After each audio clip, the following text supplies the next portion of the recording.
Hello everyone, welcome to 9 classes once again. मैं हूं विनोद शर्मा और इस वीडियो में हम एक नया टॉपिक स्टार्ट करेंगे जिसका नाम है सब्जेक्ट वर्ब एग्रीमेंट। तो सब्जेक्ट वर्ब एग्रीमेंट एक बहुत ही सिंपल सा टॉपिक है, ठीक है। कभी कभार आपको यहाँ पर एग्रीमेंट के जगह पे कनकर्ड वर्ड भी लिखा हुआ मिल सकता है, ठीक है। क्या मिल सकता है? कनकर्ड। तो यहाँ पर अब आप कहोगे कि सब्जेक्ट वर्ब एग्रीमेंट का नाम सब्जेक्ट वर्ब कनकर्ड भी क्यों हो सकता है? तो सिंपल सी बात है, जो मतलब एग्रीमेंट का होता है वही मतलब कनकर्ड का भी होता है। तो एग्रीमेंट का मतलब होता है सहमत होना और कनकर्ड का मतलब भी होता है सहमत होना। तो देखो, ये चैप्टर सब्जेक्ट वर्ब एग्रीमेंट आपको कभी कभी किस रूप में मिल सकता है? सब्जेक्ट वर्ब कनकर्ड, लेकिन दोनों का मीनिंग सेम है, दोनों में बात एक ही है। तो देखो, इस टॉपिक से अगर क्वेश्चन की बात करते हैं तो 2-4 क्वेश्चन तो आपको जरूर देखने को मिलता है। तो इस टॉपिक से जो क्वेश्चन हमारा आता है वो क्वेश्चंस का जो पैटर्न होता है वो होता है कॉमन एरर यानी स्पॉटिंग एरर्स, ठीक है, या फिर फिल इन दी ब्लैंक्स, या फिर ये जो क्वेश्चंस आते हैं ना, ये हमारा सेंटेंस इंप्रूवमेंट में देखने को मिलता है। तो बहुत ही इंपॉर्टेंट टॉपिक है, ठीक है। अब देखो, सब्जेक्ट वर्ब एग्रीमेंट में यहाँ पर बात क्या लिखा हुआ है? एग्रीमेंट। तो एग्रीमेंट का क्या मतलब हुआ? आखिर एग्रीमेंट का मतलब क्या हुआ? यहाँ पर एग्रीमेंट का मतलब क्या है कि सहमत होना। तो सहमत किसके साथ होना? क्या यहाँ पर सहमति बनने वाली है? तो एग्रीमेंट किसके किसके बीच होगा? सब्जेक्ट और वर्ब के बीच में। तो इस टॉपिक में कुल मिलाकर हम लोग यही पढ़ने वाले हैं कि सब्जेक्ट और वर्ब के बीच में हमें क्या करवाना है? एग्रीमेंट करवाना है। तो इसीलिए क्या है कि टॉपिक बहुत ही सिंपल है, इसमें ज़्यादा कुछ करना नहीं है, बस सब्जेक्ट जिस नंबर में हो वही नंबर में वर्ब भी होना चाहिए। तो देखो, जैसा कि हम जानते हैं कि किसी भी सेंटेंस के लिए जो सबसे मिनिमम रिक्वायरमेंट होता है, यानी सेंटेंस, कोई भी सेंटेंस तभी कहलाता है जब उसमें कम से कम 2 चीज़ होता है। देखो, सेंटेंस में कम से कम 2 चीज़ होना चाहिए, और वो 2 चीज़ क्या क्या होना चाहिए? तो पहला जो सेंटेंस में है वो हमारा क्या होना चाहिए? सब्जेक्ट होना चाहिए, और दूसरा क्या होना चाहिए? दूसरा वर्ब होना चाहिए। तो मिनिमम रिक्वायरमेंट है किसी भी सेंटेंस के लिए, पहले तो सब्जेक्ट, उसके बाद वर्ब। अब रहा बात यहाँ पर ये कि भाई ये दोनों के बीच में एग्रीमेंट होगा तभी सेंटेंस हमारा सही हो पाएगा, क्योंकि दोनों के 2 जाति होते हैं, दोनों के 2 नंबर होते हैं। जैसा देखो, हमारा टॉपिक का डेफिनेशन क्या है? The subject and its verb must agree with each other in terms of number. तो यहाँ पर सब्जेक्ट और वर्ब को हर हाल में एग्री होना पड़ेगा, ठीक है। तो भाई किस मैटर में एग्री होना पड़ेगा? किस टर्म्स में एग्री होना पड़ेगा? तो एग्री उसको नंबर के मैटर में होना पड़ेगा, ठीक है, नंबर के टर्म्स में उसको एग्री होना पड़ेगा। अब रहा बात कि भाई नंबर कितना होता है, तो मैंने आपको पहले भी बताया कि नंबर 2 होता है। एक तो होता है सिंगुलर नंबर, हाँ कि ना, एक होता है सिंगुलर नंबर और एक होता है प्लूरल नंबर, ठीक है।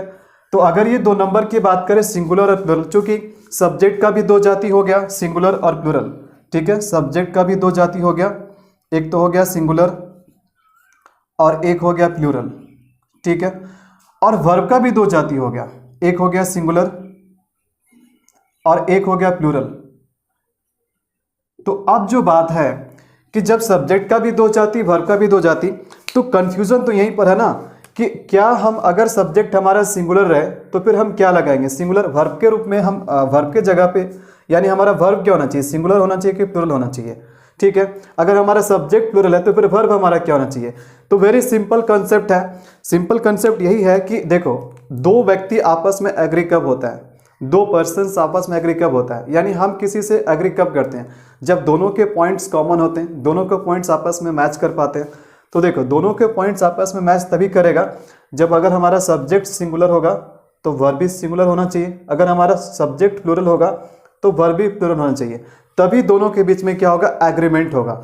अब यहाँ पर ऐसा हो गया कि सब्जेक्ट सिंगुलर है, देखो सब्जेक्ट सिंगुलर है और हम वर्ब लगा देते हैं प्लूरल, तो क्या दोनों के बीच में एग्रीमेंट हो पाएगा? बिल्कुल नहीं हो पाएगा, क्योंकि सब्जेक्ट कहाँ सिंगुलर जाति का और वर्ब कहाँ प्लूरल जाति का, तब तो दोनों के बीच में एग्रीमेंट नहीं हो पाएगा। तो यही एग्रीमेंट हमें करवाना है सेंटेंस में कि अगर सब्जेक्ट सिंगुलर रहे तो हमारा वर्ब भी सिंगुलर होना चाहिए, और अगर सब्जेक्ट हमारा प्लूरल है तो वर्ब भी हमारा क्या होना चाहिए? प्लूरल होना चाहिए। बात आपको समझ में आ रही है? अब यहाँ से जो सबसे बड़ा हमारे पास जो चुनौती है वो ये है कि हम कैसे पहचानें। चलिए सर, हम इतना तो समझ गए कि सब्जेक्ट वर्ब एग्रीमेंट में हमें करवाना क्या है, यानी दोनों को एग्री करवाना है, सिंगुलर के साथ सिंगुलर, प्लूरल के साथ प्लूरल। अब यहाँ से जो हमारे साथ सबसे बड़ी समस्या है वो ये है कि हम कैसे पहचान पाएंगे कि सब्जेक्ट सिंगुलर है या प्लूरल है, हम कैसे पहचान पाएंगे कि वर्ब सिंगुलर है या प्लूरल है। तो देखो, हमें ये भी आना चाहिए पहचानने के लिए कि सब्जेक्ट सिंगुलर कब होता है, सब्जेक्ट प्लूरल कब होता है, वर्ब सिंगुलर कब होता है, वर्ब प्लूरल कब होता है। अगर हम ये पहचानना सीख गए तो समझ लीजिए कि हमारे लिए सब्जेक्ट वर्ब एग्रीमेंट का चैप्टर बहुत ही आसान हो गया। ठीक है, तो अब मैं आपको बताता हूँ कि कैसे आपको पहचानना है। तो सबसे पहले अगर हम सब्जेक्ट के बारे में बात करें तो आपको पता है कि सब्जेक्ट के जगह पे कौन आता है। मैंने आपको पहले भी बताया, ठीक है, कि सब्जेक्ट के जगह पे कौन आता है। किसी भी सेंटेंस में सब्जेक्ट के जगह पे दो ही चीज़ आता है। क्या क्या आता है? एक तो आता है आपका नाउन और दूसरा क्या आता है? प्रोनाउन। दूसरा क्या आता है? प्रोनाउन। तो सिंपल सी बात है कि सब्जेक्ट के जगह पे जो भी नाउन या प्रोनाउन आएगा और उससे हमें एक व्यक्ति या वस्तु का बोध होता है। ठीक है, अगर कोई सब्जेक्ट सिंगल व्यक्ति या वस्तु के बारे में बताए तो उसे ही हम कहते हैं सिंगुलर। क्या कहते हैं? सिंगुलर। हम सिंगुलर कब कहते हैं? जब सब्जेक्ट के जगह पे कोई भी एक व्यक्ति या वस्तु हो, सिंगल व्यक्ति या वस्तु हो, तो उसी को हम कहते हैं सिंगुलर। ठीक है, और सब्जेक्ट प्लूरल कब होता है? जब सब्जेक्ट के जगह पे एक से अधिक, देखो मैंने यहाँ पर 1+ लिखा है, एक से अधिक यानी 1+ कोई व्यक्ति या वस्तु आ जाए तो उसे हम क्या कहते हैं? प्लूरल। उसे हम क्या कहते हैं? प्लूरल। तो बहुत ही सिंपल है। ठीक है, जब गिनती से पता चले, सब्जेक्ट के जगह पे गिनती से पता चले कि संख्या में एक है तो सिंगुलर, गिनती से पता चले कि संख्या में एक से अधिक है तो प्लूरल। जैसे एग्जाम्पल के लिए बताओ, ये मार्कर है ना, कितना मार्कर है बताओ? एक मार्कर है, तो ये क्या है? सिंगुलर या प्लूरल? तो क्या है? बिल्कुल ये सिंगुलर है। लेकिन अब मैं यहाँ पर 2 मार्कर लेता हूँ, चलो ठीक है, 2 मार्कर है, तो ये 2 मार्कर है मतलब क्या? 1+1 से ज़्यादा है, 3 भी हो सकता है, 4 भी हो सकता है, 100 भी हो सकता है, ठीक है, 1000 भी हो सकता है। तो एक के बाद जितना भी आता है 1+, ठीक है, तो वो सभी क्या कहलाता है? प्लूरल कहलाता है। ठीक है, तो एक चीज़ और है, जैसे अगर हमने क्या, देखो सिंगुलर, देखो जब सिंगुलर, यहाँ देखो सिंगुलर रहेगा, जब सब्जेक्ट सिंगुलर होता है, जनरली जब नाउन का फॉर्म जब सिंगुलर होता है तो उसमें हम क्या एस नहीं लगाते। जैसे क्या लिखें सिंगुलर के फॉर्म में? हम क्या लिखें? बुक लिखें। ठीक है, और जब हमें प्लूरल के फॉर्म में लिखना होगा तो क्या करेंगे? बुक्स लिखेंगे। ये चीज़ मैंने आपको नाउन के चैप्टर में बताया। ठीक है, तो चलो ये चीज़ तो आपका क्लियर हो गया कि सब्जेक्ट सिंगुलर कब होता है, सब्जेक्ट प्लूरल कब होता है। अब बात करते हैं वर्ब का, क्योंकि यहाँ सेंटेंस में हमारा 2 ही चीज़ का इंपॉर्टेंट रोल होता है, सब्जेक्ट और वर्ब का। तो अगर हम वर्ब के बारे में बात करें तो किसी भी वर्ब के, पहले तो ये जान लेते हैं किसी भी वर्ब के टोटल कितने फॉर्म्स होते हैं, जरा बताना। किसी भी वर्ब के टोटल कितने फॉर्म्स होते हैं? 5 फॉर्म्स होते हैं। तो 5 फॉर्म्स में जैसे V1, V2, V3, V4, V5, तो अलग अलग जो वर्ब के फॉर्म्स होते हैं वो अलग अलग टेंस बताने का काम करता है। ठीक है, तो फिलहाल अभी हमारा सभी 5 वर्ब से कोई लेना देना नहीं है। अभी हम फिलहाल 2 वर्ब के फॉर्म के बारे में बात करेंगे, क्योंकि बाकी के फॉर्म्स आगे हम टेंस में पढ़ लेंगे। अभी जो हमारा सबसे ज़्यादा जरूरी है इन 5 वर्ब्स के फॉर्म में से, वो ये है कि हम 2 फॉर्म के बारे में जाने। ठीक है, तो इन 5 फॉर्म्स में से 2 वर्ब के फॉर्म ऐसे होते हैं जो टेंस के साथ साथ नंबर भी बताने का काम करता है, कि मतलब वर्ब सिंगुलर कौन है, वर्ब प्लूरल कौन है। तो ये 2 नंबर कौन कौन से, ये 2 नंबर वर्ब में कौन कौन से हैं, मतलब ये जो 2 फॉर्म है वर्ब के, ये 2 फॉर्म कौन कौन से हैं जो ये बताने का काम करता है कि वर्ब सिंगुलर फॉर्म में है कि प्लूरल फॉर्म में। तो देखो, तो इसमें से जो 2 हमारा फॉर्म है, 5, ये इन 5 फॉर्म्स में से एक तो है हमारा V1 है, यानी वर्ब 1 है। ठीक है, एक तो वर्ब 1 है, और एक हमारा है वर्ब 5। क्या है? वर्ब 5। फिलहाल मैं यहाँ पर V2 यानी वर्ब 2, वर्ब 3, वर्ब 4 के बारे में चर्चा नहीं करूँगा। हम यहाँ पर चर्चा किसके बारे में करेंगे? V1 के यानी फर्स्ट फॉर्म के बारे में, और V5 यानी 5th फॉर्म के बारे में, 5th एंड लास्ट फॉर्म के बारे में। तो देखो, जो हमारा वर्ब 1 होता है ना, वही हमारा क्या होता है? प्लूरल होता है। जो वर्ब 1 होता है प्लूरल होता है, और जो वर्ब 5 होता है वो सिंगुलर होता है। जो वर्ब 5 होता है वो सिंगुलर होता है। अब यहाँ इसके जैसा यहाँ पर गिनती मत करने लगना बाबू, यहाँ पर मैं गिनती बता रहा हूँ। ठीक है, सब्जेक्ट के जगह पर मैं गिनती बता रहा हूँ। यहाँ पर 1 का मतलब गिनती नहीं है, यहाँ पर 1 का मतलब एक वर्ब का पहला फॉर्म है, वर्ब का फर्स्ट फॉर्म है। ठीक है, और जो फर्स्ट फॉर्म होता है वही प्लूरल कहलाता है। अब आप कहोगे सर सेंटेंस में तो हमें वर्ब के ऊपर तो वर्ब का फॉर्म लिखा हुआ नहीं रहेगा कि हाँ भाई ये V1 है, ये V2 है, ये V3 है। तो बिल्कुल आपको सेंटेंस में वर्ब के ऊपर कभी भी मेंशन नहीं रहेगा कि V1 है कि V2 है। तो फिर आप कैसे पहचानोगे कि वो सिंगुलर है कि प्लूरल है? सिंपल सी बात है, V1 को पहचानने का बहुत ही आसान तरीका क्या है कि अगर वर्ब अपने ओरिजिनल फॉर्म में रहे, अगर वर्ब अपने ओरिजिनल फॉर्म में रहे, अपने बेस फॉर्म में रहे, तो यहाँ पर हमारा वर्ब के बेस फॉर्म या ओरिजिनल फॉर्म से कहने का मतलब है कि जब वर्ब में कोई भी बदलाव ना हो, यानी ना तो उसमें आईएनजी लगा हो, ना तो उसमें एस लगा हो, ना तो उसमें ईएस लगा हो, ना तो उसमें ईडी लगा हो, ना तो उसमें ईएन लगा हो, यानी जब किसी भी वर्ब में कुछ भी नहीं लगा हो, जब वो पूरी तरह से ओरिजिनल फॉर्म में हो, अपने बेस फॉर्म में हो, तो उसी को हम कहते हैं V1 कहते हैं। जैसे अगर एग्जाम्पल के लिए हम यहाँ पर बात करें प्ले, तो प्ले हमारा क्या है? प्ले हमारा V1 है। बात समझ में आ रही है आपको? हम यहाँ पर बोलते हैं रन, तो रन हमारा क्या है? V1 है। हम यहाँ पर राइट बोलते हैं, लिखना, राइट, तो राइट क्या हो गया? V1 है। क्योंकि इन सभी वर्ब में अभी तक हमने कोई भी बदलाव नहीं देखा।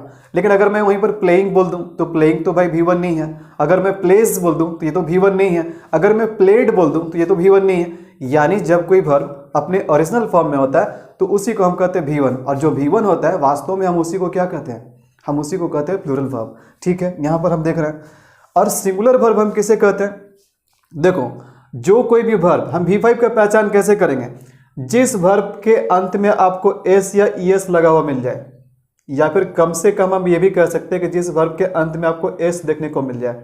ठीक है, तो वही हमारा V5 होता है, और V5 को ही हम क्या कहते हैं? सिंगुलर वर्ब कहते हैं। यानी जिस वर्ब में एस देखने को मिल जाए वो सिंगुलर वर्ब, और जिस वर्ब में एस देखने को नहीं मिले वो हमारा क्या है? वो हमारा प्लूरल वर्ब है। बात समझ में आ रही है? तो चलो सॉरी, तो देखो, तो यहां से हम समझ रहे हैं कि सिंगुलर वर्ब कब है, प्लूरल वर्ब कब है। तो ये चीज़ आपके लिए बहुत आसान हो गया। अब चलो वर्ब का मैं कुछ एग्जाम्पल भी दे देता हूं, नहीं तो हो सकता है कि इतना समझाने के बाद भी आपको समझ में नहीं आया।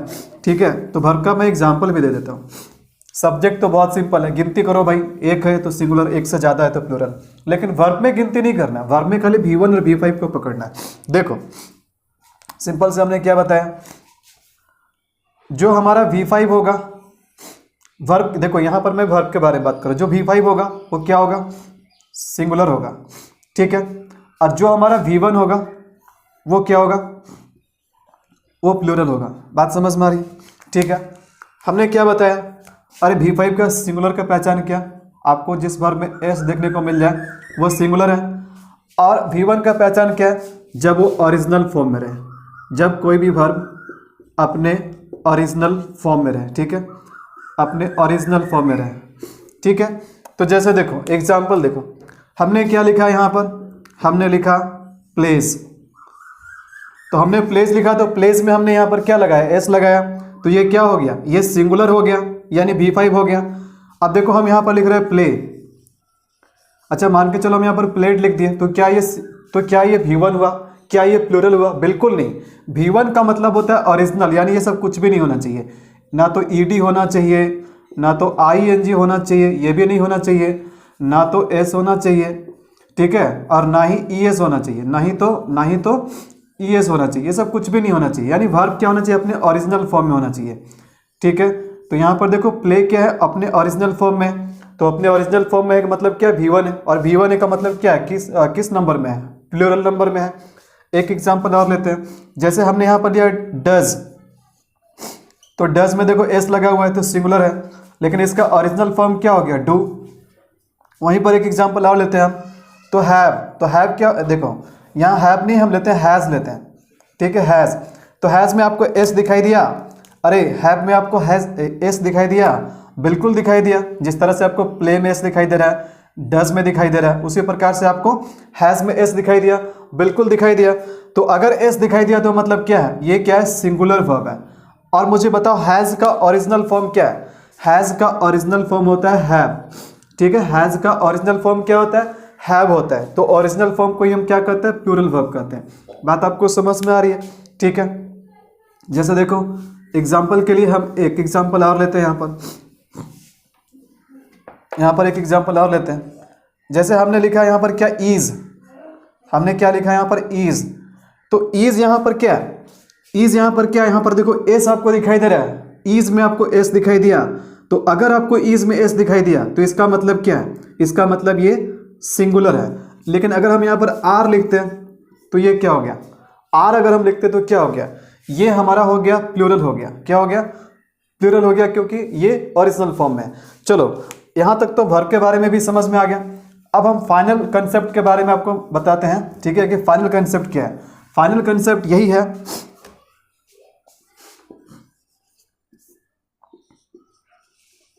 देखो फाइनल कंसेप्ट क्या है, सिंपल सी बात है। सब्जेक्ट देखो अगर सब्जेक्ट को गिनती से पता चले कि संख्या में एक है तो हम इसके साथ क्या लगाएंगे, हम इसके साथ V5 लगाएंगे। क्या लगाएंगे? V5 लगाएंगे। सब्जेक्ट को गिनती करने से पता चले कि संख्या में एक से अधिक है तो हम इसके साथ क्या करेंगे, अरे बोलो, इसके साथ क्या करेंगे? V1 लगाएंगे। अब देखो इधर मैं बता देता हूं, गिनती पे पता चले सब्जेक्ट एक है तो क्या है, ये सिंगुलर है, ठीक है। और इधर क्या, अगर आपको पता चले कि कोई भी वर्ब का फिफ्थ फॉर्म है, पांचवा रूप है, V5 है, तो क्या है, क्या है? सिंगुलर है, ठीक है। और फिफ्थ फॉर्म कैसे पहचानते हैं? जिसमें हमें क्या दिखाई देता है? एस दिखाई देता है, ठीक है। वहीं देखा जाए तो सब्जेक्ट में आपको अगर गिनती से पता चले 1+ है तो ये क्या है, ये प्लूरल है, ठीक है। और यहाँ पर आपको क्या पता चला कि वर्ब देखो आपका V1, ठीक है। V1 क्या प्लूरल है, V1 क्या प्लूरल है, यानी singular subject singular verb, plural subject plural verb. Singular subject का पहचान है गिनती में संख्या में एक और संख्या में एक से अधिक प्लूरल। वर्ब का सिंगुलर पहचान है एस और वर्ब का प्लूरल पहचान है V1 यानी कि ओरिजिनल फॉर्म, यानी कि ओरिजिनल फॉर्म। तो ये हमारा फाइनल कंसेप्ट है। इसी के अनुसार हमें सब्जेक्ट और वर्ब के बीच में क्या करना है, एग्रीमेंट करवाना है। तो ये नियम ऐसा है जो सब जगह लागू हो जाता है, केवल एक दो सब्जेक्ट को छोड़कर। तो भाई वो भी मैं आपको बता देता हूँ कि कौन से ऐसे दो सब्जेक्ट है जहाँ पर ये नियम लागू नहीं होता। ये देखो, इस नियम को बहुत ध्यान से देख लो, बहुत ही सिंपल कंसेप्ट है। अगर आप नोटबुक लेकर बैठे हो तो लिख भी सकते हो, नहीं तो स्क्रीनशॉट आप इसका ले लो। देखो अब मैं आपको बताता हूँ कि ये नियम सब जगह लागू हो जाएगा, सभी सब्जेक्ट वर्ब में लागू हो जाएगा। लेकिन कौन से ऐसे दो सब्जेक्ट हमारे हैं जहाँ पर ये नियम फॉलो नहीं करता है, ठीक है, उसका अपना दादागिरी चलता है। तो देखो कौन कौन सा है। एक तो देखो यू हमारा क्या है, बताओ। यू एक ऐसा सब्जेक्ट है जिससे एक व्यक्ति के बारे में भी पता चलता है और एक से अधिक के बारे में पता चलता है, लेकिन फिर भी देखो ये अपने साथ क्या लेता है, ये अपने साथ फिक्स रखता है। यू के साथ देखो, यू अपने साथ कोई भेदभाव नहीं करता। वो कहता है कि मेरा जो नियम है, मेरा जो कानून है वो फिक्स है। हमें हर हाल में अपने साथ क्या चाहिए, हमें हर हाल में अपने साथ प्लूरल वर्ब चाहिए, ठीक है, प्लूरल वर्ब चाहिए। यानी यू हमेशा क्या लेता है, V1 लेता है, ठीक है। वहीं पर अगर बात करें हम आई का, ठीक है, आई का, तो आई अपने साथ देखो क्या करता है, आई भी अपने साथ प्लूरल वर्ब लेता है। आई भी अपने साथ क्या करता है, आई भी अपने साथ प्लूरल वर्ब लेता है। और प्लूरल वर्ब का मतलब क्या हो गया, V1 हो गया। तो केवल ये दो सब्जेक्ट एक्सेप्शन में हमारा है जहां पर वर्ब के नियम क्या फिक्स है, ठीक है। यू भी अपने साथ प्लूरल लेगा, आई भी अपने साथ प्लूरल लेगा। अगर देखा जाए तो कायदे से आई गिनती में कितना, एक है, तो कायदे से तो हमें एक है तो हमें सिंगुलर लगाना चाहिए था, लेकिन यहाँ पर क्या होगा, प्लूरल लगेगा। तो ये बात आपको समझ में आ रही है। तो यहाँ तक जो हमारा था वो इस चैप्टर का क्या था, कंसेप्ट था। अब हम क्या करेंगे, धीरे धीरे कुछ क्वेश्चंस को सॉल्व करेंगे। तो इन एग्जाम्पल्स के साथ हम कंसेप्ट भी सीखते चलेंगे। तो देखो हमारा जो पहला एग्जाम्पल है वो है सोनू इज और आर अ गुड बॉय। तो यहाँ पर क्या करना, देखो सोनू हमारा सब्जेक्ट है और यहाँ पर देखो वर्ब क्या है, इज/आर। तो इज या आर में से आपको क्या करना है, किसी एक को सेलेक्ट करना है। इसमें क्या है, इसमें एक सिंगुलर है और एक प्लूरल है, ठीक है। तो यहाँ पर क्या है, हमने देखो क्या बताया, सबसे पहले सब्जेक्ट को पता करो कि सिंगुलर है कि प्लूरल है। तो आप गिनती करो, देखो सब्जेक्ट की जगह पे क्या आया है, सोनू आया है। अब मुझे बताओ सोनू संख्या में कितना है, सोनू कितना लड़का है, एक लड़का है कि एक से ज़्यादा है। तो एक लड़का है, तो एक लड़का का मतलब क्या, सिंगुलर है। तो यानी सोनू कैसा सब्जेक्ट है, सोनू सिंगुलर सब्जेक्ट है। तो इसके साथ हमें सिंगुलर वर्ब को लगाना पड़ेगा, और सिंगुलर वर्ब हम उसे कहते हैं जिसमें हमें एस देखने को मिलता है। क्या मिलता है, एस। तो देखो एस हमें कहाँ मिला, आर में मिला या इज में मिला। तो यहाँ पर किस में मिला, हमें एस इज में मिला। तो हमारा सही आंसर क्या होगा, इज होगा। यानी सही सेंटेंस क्या होगा, Sonu is a good boy, ठीक है। अब चलो बात करते हैं हम लोग अगले पे। तो अगला जो हमारा है, यहाँ पर जो हमारा सब्जेक्ट है सोनू एंड मोनू। तो दो लोग हैं, एक तो यहाँ पर है सोनू और एक है मोनू। तो ये दो पर्सन को जोड़ा कौन, एंड जोड़ा। तो एक सोनू और एक मोनू, ठीक है। तो ये दोनों मिलकर के क्या हो गया, 1+ हो गया, 1+ हो गया। देखो एंड क्या करता है, जोड़ने का काम करता है, ठीक है, प्लस करने का काम करता है। तो सोनू और मोनू दो लड़का हो गया, यानी एक से अधिक हो गया। और जब एक से अधिक हो गया तो क्या हुआ, सिंगुलर है कि प्लूरल है, तो बिल्कुल प्लूरल है। तो ये जब प्लूरल है तो हम क्या करेंगे, इसके साथ वर्ब भी क्या करेंगे, प्लूरल लगाएंगे। और हमारा प्लूरल वर्ब वो होगा जिसमें एस नहीं होगा, जो अपने ओरिजिनल फॉर्म में होगा। तो हमारा बताओ प्लूरल कौन है, इज है या आर है? तो यहाँ पर ऑब्वियसली हमारा प्लूरल कौन है, आर है। हमारा सही आंसर क्या होगा, आर होगा। चलो अब ध्यान देना, ये जो अगला जो एग्जाम्पल हमारा है, bread and butter is are necessary, ये जो है ना, ये जो 3 नंबर का जो हमारा सेंटेंस है, ये सेकंड का एक्सेप्शन है। एक्सेप्शन क्या है, हमने क्या बोला कि दो नाउन एंड से जब जुड़ेगा, दो नाउन एंड से जुड़ेगा तो वर्ब हमेशा क्या होता है, प्लूरल होता है। लेकिन इसका एक एक्सेप्शन भी है, कभी कभी क्या होता है कि दो नाउन एंड से जरूर जुड़ा रहता है। देखो एक तो नाउन ये है ब्रेड और एक है बटर, और दोनों जुड़ा हुआ है किससे, एंड से जुड़ा हुआ है। लेकिन यहाँ पर हम दोनों को अलग अलग नहीं देख सकते हैं। यहाँ पर सोनू एक अलग लड़का है, मोनू एक अलग है। यहाँ पर ब्रेड और बटर को हम अलग अलग के रूप में नहीं देखते हैं, बल्कि क्या है यहाँ पर कि दोनों नाउन एंड से जुड़ने के बाद ये दो अलग अलग सेंस नहीं दे रहा है, ये सिंगल सेंस दे रहा है, ये वन आइडिया के बारे में बता रहा है। देखो ब्रेड एंड बटर का मतलब वो रोजी रोटी, ठीक है। तो जीवन के लिए रोजी रोटी बहुत जरूरी है, आवश्यक है। तो क्या रोजी अलग चीज हो गया, रोटी अलग चीज हो गया, ठीक है। हम कभी कभी बोल देते हैं पार्टी शार्टी, तो पार्टी अलग हो गया, शार्टी अलग हो गया, बिल्कुल नहीं। तो हम क्या करते हैं, एंड के साथ हम जब पेयर जरूर बनाते हैं, ठीक है। हम एंड के साथ दो नाउन को जोड़ते जरूर है, लेकिन एंड के साथ जुड़ने के बावजूद भी ये क्या करता है, सिंगुलर सेंस देता है, वन आइडिया के बारे में बताता है। तो देखो भले एंड से जुड़ा है, लेकिन ये इसका जो सेंस है ना, हम लोग किस पे काम करते हैं, सेंस पे काम करते हैं, देखने पे नहीं होता है। देखो इंग्लिश का क्वेश्चन किस पे सॉल्व होता है, सेंस पे सॉल्व होता है। तो ये ब्रेड एंड बटर क्या सिंगल आइडिया को डिनोट कर रहा है। तो सिंगल आइडिया है, इसलिए हम क्या करेंगे, इसके साथ सिंगुलर वर्ब लगाएंगे। तो यहाँ पर क्या होगा, ईज होगा, ठीक है। तो bread and butter is necessary, ठीक है। तो यहाँ पर देखो ये कॉन्सेप्ट को, इस सेंस को आपको खुद से पकड़ना पड़ेगा। लेकिन कुछ मैं और यहाँ पर एग्जाम्पल, कुछ एक्सप्रेशन आपके लिए यहाँ पर मैं यहाँ पर रखा हूँ, ठीक है, ताकि क्वेश्चन में अगर आए तो आप समझ जाना कि ये क्या है। ये सिंगल एक्सप्रेशन के बारे में बात हो रहा है, ठीक है, एंड से जुड़ा हुआ है, लेकिन आइडिया कैसा है, आइडिया सिंगल है, ठीक है। तो टाइम इन टाइड, ये भी वन, देखो one idea. Slow and study, one idea, ठीक है। Rise and fall, one idea. Rice and pulse, one idea. इस तरह के बहुत चीज़ आ सकते हैं, जैसे truth and honesty, sum and substance, ठीक है। The horse and carriage. तो देखो इस तरह के आपको एंड से जुड़ा हुआ बहुत सारा एक्सप्रेशन मिल सकता है। तो ये सब एंड से जुड़ा हुआ जरूर है, लेकिन जो इसका सेंस है ना, वो क्या है, वन आइडिया है, वन आइडिया है। और इसीलिए इसके साथ क्या करना पड़ेगा, इसके साथ हमें सिंगुलर वर्ब लगाना पड़ेगा। इसके साथ क्या करना पड़ेगा, सिंगुलर वर्ब लगाना पड़ेगा, ठीक है। तो यहां से बात आपको समझ में आ रही है। चलो हम कुछ और यहां पर एग्जांपल लेते हैं।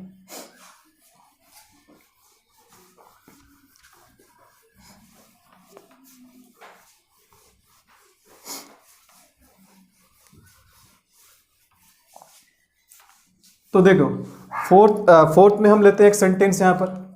अब जैसे ध्यान देना, फोर्थ में हमने क्या लिया सेंटेंस, जैसे यहां पर हम दो प्रोनाउन ले लेते हैं, ठीक है। जैसे प्रोनाउन दो हमने क्या लिया, यू, ठीक है, you and I, you and I. अब आपके लिए मैं ऑप्शन में देता हूं इज, एम, आर, ठीक है। तो तुम और मैं क्या करें, जा रहे है ना। तो यहां पर देखो क्या हमारा वर्ब के लिए ऑप्शन में क्या इज है, एम है और आर है। तो ध्यान देना यहां पर सब्जेक्ट हमारा क्या, एक तो यू है, एक व्यक्ति है यू और एक व्यक्ति है आई, यानी मैं खुद, और जुड़ा हुआ किससे, एंड से जुड़ा हुआ है। लेकिन क्या मुझे बताओ, क्या ये दो सब्जेक्ट एंड से जुड़ा हुआ है तो क्या ये सिंगल आइडिया, बिल्कुल नहीं है, दो अलग अलग है। एक व्यक्ति नहीं जा रहा, दो व्यक्ति जा रहा है। तो दो व्यक्ति जा रहे हैं तो आइडिया कैसा हुआ, सिंगुलर या प्लूरल, तो ये क्या हो गया, प्लूरल। यहां पर सब्जेक्ट के जगह पे क्या हुआ है, प्रोनाउन आया है। प्रोनाउन क्या है, यू है और आई है। तो जब ये प्लूरल सेंस दिया तो यहां पर हम क्या करेंगे, प्लूरल वर्ब लगाएंगे। यहां पर जो हमारा वर्ब है ना, वो दोनों को मिला करके आइडिया कैसा है, प्लूरल है। तो यहां पर हम क्या करेंगे, आर लगाएंगे। यहां पर हमारा सही आंसर क्या होगा, आर होगा, ठीक है। You and I R going. चलो ठीक है। अब देखो पांचवा नंबर जो हम एग्जांपल लेते हैं, पांचवा नंबर हमारा क्या, जैसे इसी सेंटेंस को हम यहां पर लिखते हैं, यू और I is, M, are going. तो अब यहाँ पर ध्यान देना, देखो लगभग सेंटेंस जैसे मैंने ऊपर लिखा लगभग उसी तरह का है, लेकिन यहाँ पर आपको एक चेंज क्या दिखाई दे रहा है। यहाँ पर चेंज ये है कि यहाँ पर जो हमने क्या किया, यहाँ पर दोनों प्रोनाउन को जोड़ा एंड से, लेकिन यहाँ पर जो दोनों प्रोनाउन है वो एंड से नहीं बल्कि और से जुड़ा हुआ है। तो आपको पता है एंड जब जोड़ता है ना तो हमेशा एडिशन करता है, प्लस करता है, लेकिन और जब दो सब्जेक्ट को जोड़ता है ना तो और से क्या पता चलता है, और से चॉइस के बारे में पता चलता है। और देखो और क्या एक अल्टरनेटिव कंजंक्शन है, तो इसका मतलब क्या हुआ, इसका मतलब जो देखो या तो तुम जाओगे या तो मैं जाऊंगा, ठीक है। यहाँ पर तुम भी जा रहे हो और मैं भी जा रहा हूँ, लेकिन यहाँ पर देखो यहाँ पर 2 पर्सन जा रहा है, लेकिन यहाँ पर 2 पर्सन नहीं जा रहा है। यहाँ पर अल्टरनेटिव देखो और क्या है, अल्टरनेटिव कंजंक्शन है, ये हमेशा ये बताता है कि या तो ये या तो ये। तो अब हमारे लिए कंफ्यूजन है, कंफ्यूजन ये है कि तब हम कैसे डिसाइड करेंगे कि हमारा रियल सब्जेक्ट कौन होगा। सब्जेक्ट हमारा यू होगा या फिर आई होगा, क्योंकि हर हाल में सब्जेक्ट किसी एक को होना है, लेकिन किसको होना वो तो फिक्स नहीं है। अब वो फिक्स नहीं तो हम कैसे वर्ब को फिक्स करें कि हमारा जो वर्ब होगा वो यू के अकॉर्डिंग होगा या फिर आई के अकॉर्डिंग होगा। तो देखो इसके लिए हम एक बहुत ही सिंपल सा आपको नियम एक सिंपल सा नियम मैं आपको बताता हूँ कि अगर देखो कोई 2 सब्जेक्ट, देखो 2 सब्जेक्ट है ना, 2 सब्जेक्ट जुड़ा हुआ है और सब्जेक्ट के जगह पे नाउन भी आ सकता है या तो प्रोनाउन भी आ सकता है। ये जुड़ा हुआ है, किससे जुड़ा हुआ है बाबू, और से जुड़ा हुआ है। किससे जुड़ा हुआ है, और से जुड़ा हुआ है, ठीक है।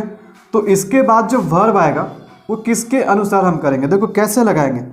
तो देखो मैं बताता हूँ, ऐसे स्थिति में जो है ना वर्ब को लगाना है नज़दीकी सब्जेक्ट के अनुसार, जो नज़दीक रहेगा उसी के अनुसार, ठीक है। तो वर्ब का नज़दीक कौन सा सब्जेक्ट है, ये वाला है कि ये वाला है, तो बिल्कुल ये वाला है। तो यही नियम है, इसी तरीके से आपको चलना है। तो देखो यहाँ पर हमारा किसका सेक्शन है, वर्ब का सेक्शन। तो बताओ इस वर्ब के नज़दीक कौन सा सब्जेक्ट है, आई है या फिर यू है। तो बिल्कुल आप क्या कहोगे कि सर कि यहाँ पर वर्ब के नज़दीक में आई है, तो हम आई के अकॉर्डिंग लगाएंगे। तो क्या लगाएंगे, आई के अकॉर्डिंग एम लगाएंगे, यानी सेंटेंस का सही फॉर्म क्या होगा, यू और आई एम, यू और आई एम गोइंग, ठीक है। बात समझ में आया। देखो आई होप कि ये भी वाला पॉइंट आपका क्लियर हुआ, बहुत ही इंपॉर्टेंट पॉइंट है, कंफ्यूज करता है। अब देखो ये 4 मैंने बताया, 5 बताया, अब मैं आपको 6 बताता हूं। देखो 6 क्या है, 6 क्या है, जैसे हमने लिखा हमने क्या लिखा, ईच बॉय, अच्छा यहाँ पर बॉय की जगह पे स्टूडेंट लिख देते हैं, ठीक है। ईच स्टूडेंट या फिर स्टूडेंट्स,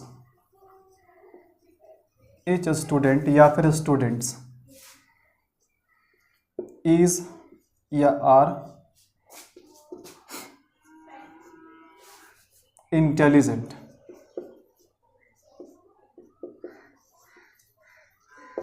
ठीक है। तो यहाँ पर आपको देखो चूंकि यहाँ पर सब्जेक्ट के साथ एक आपको डिटर्मिनर दिख रहा है, ईच है, ठीक है। तो ये ईच अगर लग गया तो ईच के बाद सबसे पहले तो ये डिसाइड करो कि नाउन कैसा रहेगा, नाउन सिंगुलर यानी स्टूडेंट होगा या स्टूडेंट्स होगा, ठीक है। अगर मान के चलो यहाँ पर अगर ऑल होता, ऑल, ठीक है, तो क्या बोलते हैं हम, ऑल स्टूडेंट या ऑल स्टूडेंट्स, तब हम क्या बोलते हैं, ऑल। यहाँ जब ऑल होता है तो यहाँ बोलते हैं हम ऑल स्टूडेंट्स। तो ऑल स्टूडेंट्स, स्टूडेंट में एस लग गया, ऑल का मतलब क्या, सभी, सभी का मतलब क्या हुआ, एक या एक से ज़्यादा, एक से ज़्यादा, तब हम क्या करते हैं, आर लगाते, ठीक है। हम क्या करते हैं, ऑल स्टूडेंट्स, ऑल देखो ऑल स्टूडेंट्स आर इंटेलिजेंट, बात समझ में आ रही है। लेकिन यहाँ पर जो हमारा है, ये हमारा जो है ये ऑल नहीं है, ये क्या लगा हुआ है, ईच लगा हुआ है, ठीक है। तो अब मुझे बताओ कि ईच का मतलब क्या होता है, ईच का मतलब एक होता है या एक से ज़्यादा होता है। तो ईच का मतलब एक से ज़्यादा ही होता है, क्योंकि इसका मतलब होता है प्रत्येक, ठीक है। लेकिन बात है कि एक डिस्ट्रीब्यूटिव एडजेक्टिव है, ठीक है। तो डिस्ट्रीब्यूटिव का मतलब क्या हुआ, ईच का मतलब हिंदी में होता है प्रत्येक, क्या होता है, प्रत्येक। और प्रत्येक को अगर हम संधि विच्छेद करेंगे तो क्या होगा, प्रति जोड़ एक। यानी जब हम ऑल बोलते हैं तो एक ही बार में हम सबको ले लेते हैं, लेकिन जब हम ईच बोलते हैं, प्रत्येक बोलते हैं या फिर एवरी बोलते हैं, तो हम लेते तो सबको है लेकिन एक का करके, यानी प्रति जोड़ एक, प्रति एक करके लेते हैं। तो ऐसे स्थिति में क्या होता है ना कि ये सिंगुलर सेंस देता है, ठीक है। और सिंगुलर सेंस देने के कारण हमारा नाउन भी सिंगुलर होना चाहिए, यानी स्टूडेंट लिखेंगे, ये गलत हो जाएगा। और हमारा वर्ब भी सिंगुलर होना चाहिए, यानी यहाँ पर हम क्या करेंगे, इज लिखेंगे, आर गलत हो जाएगा। तो इस बात को देखो, आप समझो बढ़िया से। यहाँ पर मैं लिख देता हूँ, एक नोट में लिख देता हूँ कि कैसे आपको ध्यान में रखना है इस बात को। देखो हमने क्या नोट लिखा, देखो यहाँ पर नोट ये है कि ईच या फिर एवरी के बाद, ईच या एवरी के बाद जो नाउन आएगा वो क्या होगा, ईच या एवरी के बाद जो नाउन आएगा वो सिंगुलर नाउन होगा। क्या होगा बाबू, सिंगुलर नाउन होगा, ठीक है। और इसके साथ जो वर्ब आएगा, इसके साथ जो वर्ब आएगा, ठीक है, वो भी क्या होना चाहिए, वो भी क्या होना चाहिए, सिंगुलर होना चाहिए। क्या होना चाहिए, सिंगुलर होना चाहिए। तो यही बात मैं आपको इस सेंटेंस के माध्यम से बताना चाह रहा हूँ, ठीक है। तो चलो अब 7वां नंबर हम देख लेते हैं। यहाँ पर 7वां नंबर क्या है, जैसे each boy and each girl is या आर टैलेंटेड। ईच बॉय, ठीक है, या each girl and each girl is या आर टैलेंटेड। तो यहाँ पर क्या हो गया, यहाँ पर हम अगेन देख रहे हैं कि हमारा दो सब्जेक्ट है, एक बॉय, ठीक है, और एक गर्ल, है ना। यानी कि दो नाउन हमारा बॉय एंड गर्ल क्या है कि एंड से जुड़ा है। तो दो नाउन को एंड से जुड़ने पे हम वर्ब जनरली क्या करते हैं, प्लूरल लिखते हैं। लेकिन यहाँ पर एक चीज़, आप क्या फ़र्क देख रहे हो, यहाँ पर आपको अलग क्या दिखाई दे रहा है, यहाँ पर आपको नया क्या दिखाई दे रहा है कि यहाँ पर ईच भी लग गया। तो अब क्या करेंगे, ठीक है सर, दो सब्जेक्ट एंड से जुड़ा हुआ है, दो नाउन एंड से जुड़ा हुआ है, और क्या है कि ईच लगा उसके पहले, तब हम क्या करेंगे। तो एक बात मैं आपको सिंपल तरीके से बता देता हूँ। देखो आप एक चीज़ ध्यान रखना, सब्जेक्ट के जगह पे, ठीक है, सब्जेक्ट के साथ अगर किसी भी तरीके से ईच या एवरी लगा हो, ठीक है, तो वर्ब हमेशा सिंगुलर होता है। फिर से सुनो, अगर सब्जेक्ट के जगह पे जो भी नाउन है, उस नाउन के साथ अगर किसी भी रूप में ईच या एवरी लगा हो, तो वर्ब हमेशा हर हाल में सिंगुलर होता है, ठीक है। तो चाहे एंड हो, चाहे यहाँ पर और हो जाए, ठीक है, उससे मतलब नहीं। मतलब है कि आपको यहाँ पर नाउन के साथ ईच दिखाई दिया, देखो यहाँ भी ईच दिखाई दिया, यहाँ भी ईच दिखाई दिया। अगर किसी एक जगह पे भी ईच दिखाई देता है, मान के चलो यहाँ पर ईच नहीं होता, हम ऐसे बोलते हैं ईच बॉय एंड गर्ल, मतलब यहाँ पर ईच नहीं बोलते, तो कम से कम एक जगह तो दिखाई दिया। यानी एक जगह भी ईच अगर दिखाई देते हैं तो वर्ब को हर हाल में क्या करना, सिंगुलर रखना, ठीक है। तो यहाँ पर हमारा वर्ब क्या होगा, यहाँ पर जो हमारा वर्ब है वो क्या होगा, वो सिंगुलर होगा। यहाँ पर आर हमारा क्या हो जाएगा, गलत हो जाएगा। बात समझ में आ रही है, ठीक है। तो देखो मेरा बोर्ड थोड़ा छोटा है, इसलिए मुझे बार बार मिटाना पड़ रहा है, और ज़्यादा छोटा लिखूंगा तो आपको दिखाई नहीं देगा, समझ में नहीं आएगा, ठीक है। तो इसीलिए मुझे बार बार मिटाना पड़ रहा है। तो अभी हमने 7वां नंबर रूल आपको बताया, अब मैं आपको 8वां बताता हूँ। 8वां हमारा क्या है, देखो 8वां जो हमारा रूल है,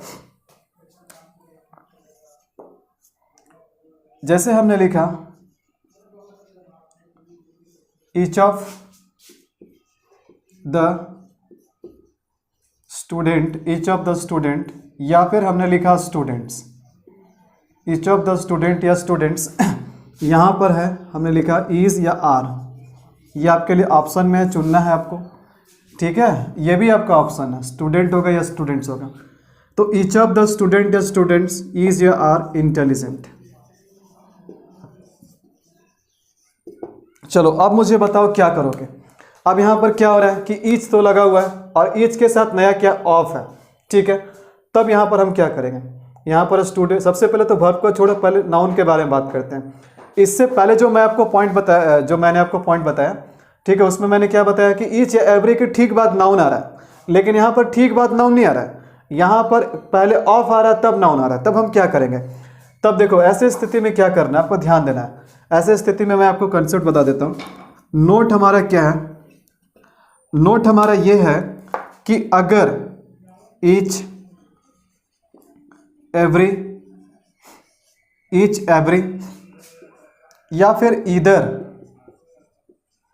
या फिर नीदर, अगर आ जाए और इसके बाद क्या आए, इसके बाद ऑफ आए, इसके बाद क्या आए, ऑफ आए, तो इतना ध्यान रखना कि इसके बाद जो नाउन होगा ना, इसके बाद जो नाउन होगा वो प्लूरल होगा। देखो मैं यहाँ पर पीएन लिख देता हूँ। पीएन का मतलब क्या हुआ, पीएन का मतलब वो प्लूरल नाउन, ठीक है। यानी कि ईच, एवरी, ईदर, नीदर के बाद अगर ऑफ आ जाए तो noun will always be plural, और इसके बाद जो वर्ब होगा, इसके बाद जो हमारा वर्ब होगा, ठीक है, देखो इसके बाद जो हमारा वर्ब होगा वो क्या होगा, सिंगुलर होगा। देखो मैं यहाँ पर एसवी लिख रहा हूँ, एसवी का मतलब क्या हुआ, singular verb. Noun will be plural but verb will be singular. तो आपको यहाँ पर समझ में आ रहा है बात। देखो यहाँ पर क्या हुआ, ईच के बाद ऑफ है तो नाउन हम क्या करेंगे, प्लूरल रखेंगे, यानी ये गलत हो गया, प्लूरल ये हुआ हमारा, ठीक है। अब रहा बात वर्ब, तो वर्ब क्या होगा, वर्ब सिंगुलर होगा। तो सिंगुलर वर्ब हमारा कौन है, सिंगुलर वर्ब हमारा इज है। बात आपको समझ में आ रही है यहाँ पर। तो चलो ये भी पॉइंट क्लियर हुआ। देखो मैं उन्हीं सारे पॉइंट को शामिल कर रहा हूँ जिससे क्वेश्चन बनता है, जिससे क्वेश्चन आपको पेपर में देखने को मिलेगा, ठीक है। चलो इसके बाद मैं आपको नया पॉइंट बताता हूँ, और ये थोड़ा जो मैं अभी पॉइंट बताऊंगा थोड़ा इंटरेस्टिंग पॉइंट है, बताना कि क्या सही क्या गलत है। देखो जो 9th नंबर का जो हमारा पॉइंट है वो ये है, जैसे हमने लिखा nothing but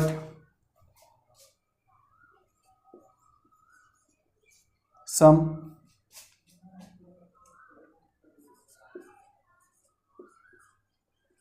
books is, some books are, या is required, ठीक है। तो देखो जैसे जैसे हमारा ये पॉइंट बढ़ते जाएगा, ये जो चैप्टर बढ़ते जाएगा, तो इस चैप्टर का जो कॉम्प्लेक्सिटी है, मतलब जो लेवल है वो भी बढ़ते जाएगा, ठीक है। यानी कि देखो ये सब्जेक्ट हमारे लिए टफ कब हो जाता है, जब हम सब्जेक्ट को नहीं पहचान पाते। ये टॉपिक हमारे लिए प्रॉब्लम तब क्रिएट करता है जब हम सब्जेक्ट को नहीं आइडेंटिफाई कर पाते हैं। सब्जेक्ट को एक बार हम आइडेंटिफाई करना सीख गए तो फिर ये चैप्टर हमारे लिए बहुत आसान है। अब जैसे हमने यहाँ पर क्या लिखा, nothing but some books are या इज रिक्वायर्ड। तो यहाँ पर बताओ किस चीज़ का ज़रूरत है। रिक्वायर्ड का मतलब होता है ज़रूरत होना, तो किस चीज़ का ज़रूरत है, तो आप कहोगे सर बुक्स का, ठीक है।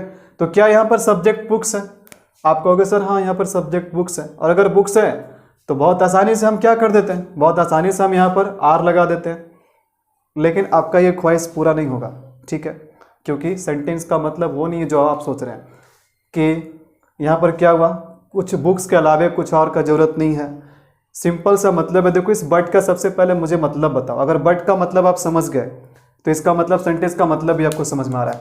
तो देखो वैसे तो बट जब कंजंक्शन का काम करता है तो इसका मतलब होता है किंतु, परंतु, लेकिन, मगर, पर, है ना।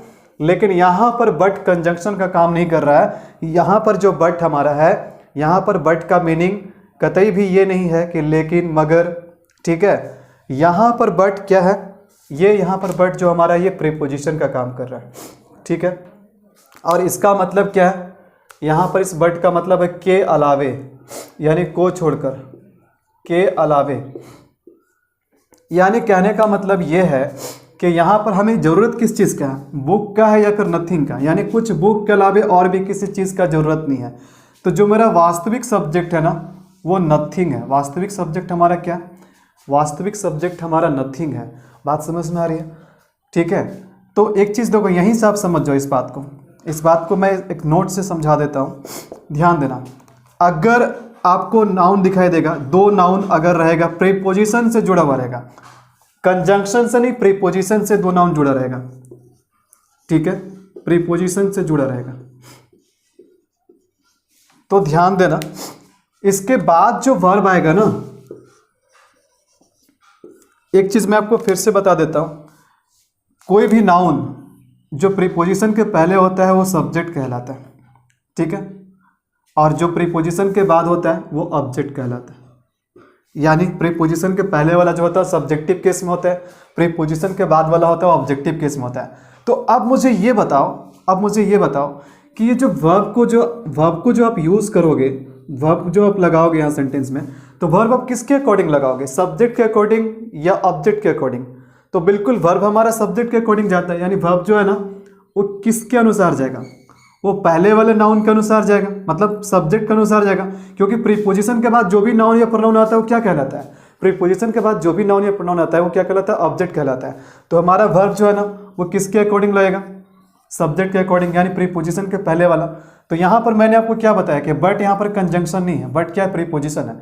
तो जो हमारा वर्ब है ये किसके अनुसार लगेगा, ये लगेगा प्रीपोजिशन के पहले वाला के अनुसार। प्रीपोजिशन के पहले क्या, नथिंग है।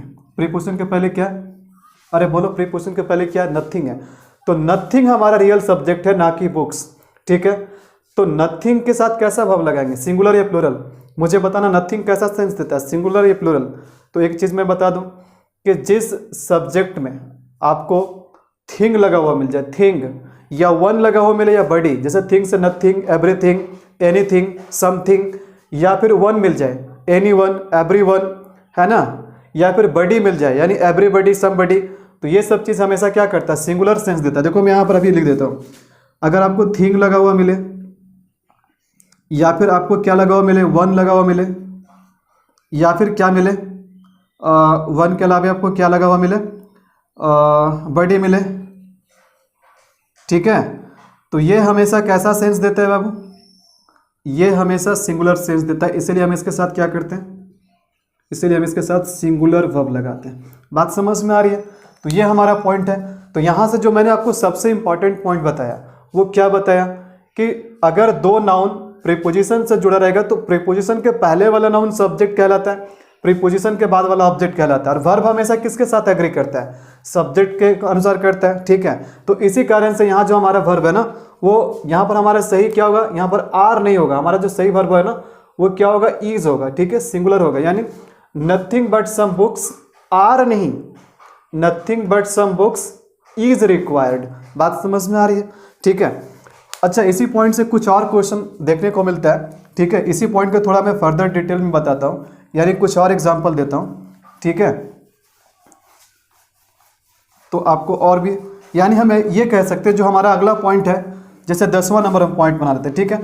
तो हमारा अगला पॉइंट है ना वो इसी पॉइंट से रिलेटेड है। और ये सब जो देखो सिंपल सी बात है, जैसे जैसे ये आगे बढ़ते जाएगा चैप्टर, वैसे वैसे इस चैप्टर का इंपॉर्टेंस भी बढ़ेगा। यानी वास्तव में जो क्वेश्चन हमें कंफ्यूज करता है पेपर में वही पूछता है, आसानी से बनने वाले क्वेश्चन पेपर में नहीं पूछा जाता है। तो देखो 10वां नंबर पॉइंट मैं बता देता हूँ जो कि 9 नंबर वाले पॉइंट से रिलेटेड है। तो 10वां नंबर में हम एक एग्जाम्पल सबसे पहले लेते हैं। जैसे एग्जाम्पल हमारा है, एग्जाम्पल है द कोच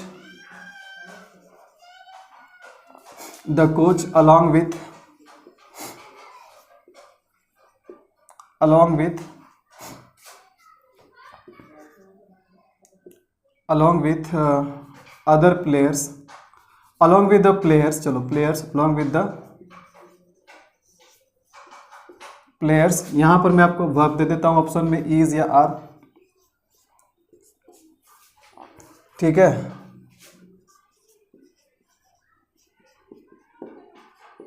प्रैक्टिसिंग, तो अब आपको यहाँ पर डिसाइड करना कि इज आर लगाओगे कि इज लगाओगे, ठीक है। हाँ, तो अब देखो यहाँ पर क्या, जब तक देखो वर्ब के पहले वाला जितना भी वर्ड्स होता है वो किसका पार्ट होता है, सब्जेक्ट का पार्ट होता है। तो सिंगल वर्ड का सब्जेक्ट अगर हमें मिलता है तो हम बहुत आसानी से डिसाइड कर लेते हैं। कंफ्यूजन वास्तव में तब होता है जब हमारा सब्जेक्ट बहुत लंबा हो जाता है। तो देखो सब्जेक्ट का पार्ट जो हमारा यहाँ से शुरू है, the coach along with the players, ठीक है। तो ये पूरा सब्जेक्ट का पार्ट है, लेकिन इसमें भी हमारा क्या है कि ओरिजिनल सब्जेक्ट छिपा हुआ है। और अगर आप इसमें ओरिजिनल सब्जेक्ट को अगर पकड़ लिए तो फिर आपका काम आसान हो जाएगा, ठीक है। तो अब मुझे बताओ सब्जेक्ट कौन है, कोच सब्जेक्ट है या प्लेयर सब्जेक्ट है या दोनों सब्जेक्ट है, ठीक है। यानी वर्ब हम किसके अकॉर्डिंग लगाएंगे, दोनों को मान के चलेंगे। यानी जो प्रैक्टिस कर रहा है ना, कोच भी प्रैक्टिस कर रहा है, प्लेयर्स भी प्रैक्टिस कर रहा है, कहीं ना कहीं सेंस तो यही है। लेकिन जो हमारा वर्ब जो एग्री करेगा वो रियल सब्जेक्ट के अनुसार करेगा। और हमारा रियल सब्जेक्ट कौन है, देखो यहां पर मैं आपको फिर से बताता हूं कि अगर दो नाउन अगर कंजंक्शन से जुड़ा रहे, जैसे एंड से जुड़ रहा था, ठीक है, तो हमेशा क्या कर रहा था, प्लूरल सेंस ले रहा था, ठीक है। राम एंड श्याम, सोनू एंड मोनू, ठीक है, सीता एंड गीता, तो ये क्या हुआ, प्लूरल सेंस है। लेकिन अगर प्रीपोजिशन से जुड़ेगा तो प्रीपोजिशन में हमें पहले वाला के अनुसार चलना पड़ेगा। तो यहां पर मैं आपको बता दूं कि अगर यहां पर अलॉन्ग विथ ना लिख करके अगर एंड लिखा रहता, तो क्या रहता, the coach and the players, तब हम क्या करते, आर प्रैक्टिसिंग करते। लेकिन चूंकि ये एंड से नहीं जुड़ा हुआ, ये अलॉन्ग विथ से जुड़ा हुआ है। और मैं आपको बताऊं कि अलॉन्ग विथ क्या, प्रीपोजिशन है। अलॉन्ग विथ क्या, प्रीपोजिशन है। और अभी भी इसके पहले मैंने आपको बताया 9 नंबर पॉइंट में कि जब प्रीपोजिशन से दो नाउन जुड़ा रहे तो वर्ब किसके अनुसार जाता है, वर्ब प्रीपोजिशन के पहले वाला के अनुसार जाता है। और पहले वाला क्या होता है, प्रीपोजिशन के पहले वाला सब्जेक्ट कहलाता है, प्रीपोजिशन के बाद वाला क्या कहलाता है, ऑब्जेक्ट कहलाता है। तो एक चीज ध्यान देना यहाँ पर, तो अलॉन्ग विथ हमारा क्या, प्रीपोजिशन है। तो ऑब्वियस सी बात है कि जो हमारा वर्ब एग्री करेगा वो पहले वाला के अकॉर्डिंग, पहले वाला सब्जेक्ट का नंबर क्या है। तो जो हमारा पहला वाला सब्जेक्ट वो कोच है। और मुझे बताना कोच कैसा सब्जेक्ट हुआ, सिंगुलर की प्लूरल, तो बिल्कुल सिंगुलर। तो हम यहाँ पर क्या करेंगे, यहाँ पर हम क्या करेंगे, इज लगाएंगे। The coach along with the players is practising. बात समझ में आ रही। अगर यहाँ पर रहता, अगर प्लेयर्स को हम यहाँ पर लिखते, कोच यहाँ रहता ऐसे, the players along with the coach, तब हम आर कर सकते थे। यानी वर्ब हमारा जब भी एग्री करेगा तो प्रीपोजिशन के पहले वाला, अगर प्रीपोजिशन के पहले सिंगुलर रहे तो यहाँ सिंगुलर होगा, अगर प्रीपोजिशन के पहले वाला प्लूरल रहे तो यहाँ भी प्लूरल होगा, ठीक है। तो ये इंपॉर्टेंट प्रीपोजिशंस का लिस्ट है जिनका प्रयोग करके क्वेश्चंस बनाया जाता है, ठीक है। तो आपको इन प्रीपोजिशन को बहुत ही ध्यान से देखना है क्योंकि आपको क्वेश्चन में ये सारे प्रीपोजिशन देखने को मिल सकते हैं। तो आपको ध्यान क्या रखना है कि अगर इन सारे प्रीपोजिशन से दो सब्जेक्ट जुड़ा हुआ है तो आपको जो वर्ब है वो वर्ब हमेशा पहले वाले सब्जेक्ट के अकॉर्डिंग लगाना है, ठीक है। यानी कि जो प्रीपोजिशन के पहले होगा वही हमारा रियल सब्जेक्ट होगा और वर्ब को भी हम लोगों को उसी के अकॉर्डिंग यूज़ करना है। तो हमारा लिस्ट में देखो क्या है, विथ है, विदाउट है, टुगेदर विथ है, अलॉन्ग विथ है, एज वेल एज है, लाइक है, अनलाइक है, बट है, एक्सेप्ट है, इंक्लूडिंग है, एक्सक्लूडिंग है, इन एडिशन टू है, ठीक है। तो इन सारे प्रीपोजिशन को बहुत ही ध्यान रखिएगा क्योंकि क्वेश्चंस में आपको हमेशा देखने को मिलता है। तो बस आज के क्लास के लिए इतना ही, ठीक है। क्योंकि आज मैंने आपको सब्जेक्ट वर्ब एग्रीमेंट के कॉन्सेप्ट के बारे में बताया, ठीक है। बहुत ही सिंपल सा टॉपिक, आपको मज़ा भी आया होगा, ठीक है। कैसे हम सिंगुलर और प्लूरल को पहचानते हैं और कैसे हम सब्जेक्ट को वर्ब के साथ एग्री करवाते हैं। तो मैंने बहुत ही सिंपल लेवल से लेकर के अभी तक मैं आपको 10वें नंबर क्वेश्चन तक लाया हूँ, ठीक है। और आपको बीच बीच में कुछ कन्फ्यूजन भी आपका दूर हुआ होगा क्योंकि वास्तव में मैंने कुछ ऐसे भी सेंटेंसेस डील किए हैं, अगर मैं नहीं बताता तो हो सकता है कि आपके पास पहले से कन्फ्यूजन होगा उस क्वेश्चन से रिलेटेड। तो आज मैं अब ज़्यादा नहीं पढ़ाऊंगा क्योंकि वीडियो मेरा बहुत लंबा हो जाएगा। मैं सब्जेक्ट वर्ब एग्रीमेंट का एक और पार्ट बनाऊंगा और अगले पार्ट में मेरा ये चैप्टर कंप्लीट हो जाएगा। तो अगला पार्ट बहुत ही इंपॉर्टेंट रहेगा क्योंकि अगले पार्ट में आपको इससे भी ज़्यादा बढ़कर जो लेवल है हमारा, आपको अगले लेवल का क्वेश्चन मिलेगा तो और भी कन्फ्यूजन आपके दूर होंगे। जैसे जैसे मैं और भी सेंटेंसेस सॉल्व करवाऊंगा तो और भी आपके कन्फ्यूजन दूर होंगे और भी कुछ नया चीज़ आपको सीखने को मिल सकते हैं सब्जेक्ट और वर्ब एग्रीमेंट से रिलेटेड, ठीक है। तो बस आज के लिए इतना ही। अगर आपको मेरा इंग्लिश का कंप्लीट कोर्स चाहिए तो आप आज ही 9 क्लासेस के लर्निंग ऐप को प्ले स्टोर से इंस्टॉल कीजिए, जहाँ पर मेरा इंग्लिश का कंप्लीट वीडियो कोर्स आपको बिल्कुल ही रीजनेबल प्राइस में आपको मिल जाएगा। तो बस आज के लिए इतना ही। मिलते हैं आपसे सब्जेक्ट वर्ब एग्रीमेंट के अगले पार्ट में। तब तक के लिए नमस्कार। Thank you so much for watching this.